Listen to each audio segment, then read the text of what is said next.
Our developing story out of Glendale. Police opening fire on a man carrying tweezers in a Taco Bell parking lot. A Cliff Castle chopper showing crime tape outside the restaurant near 43rd Avenue in Olive.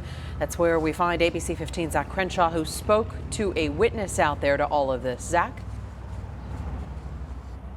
Yeah, a med school student was sitting in this parking lot behind me when he saw a man acting strangely. He said the guy had his head covered with a sheet of some sorts and a metal object in his hand. Police were called and they arrived here 4 minutes after the 911 call. The gunshots shortly followed. He had like a coat over his head and he was kind of just like, dancing around, probably hallucinating. Nick Stein was recording as officers arrived and started talking to the man in his 20s. Hey buddy, we need to get you to lay down.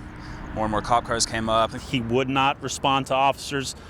He was still acting erratic. He also had something in his hand. 12-inch or more medical surgical tweezers.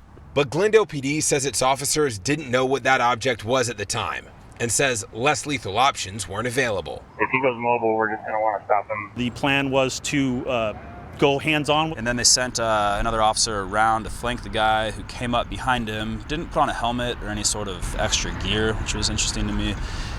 Tackled him from behind. And that's when, unfortunately, he started swinging at the officers with an object. I, of course, threw some punches back, 4 gunshots at him.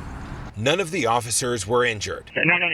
We're here on scene. We're on scene. It's unclear if the man had mental health issues or was under the influence of any drugs. But for Nick, I love our police. What is clear is this shooting could have been avoided. I don't think that's the way it should have been handled.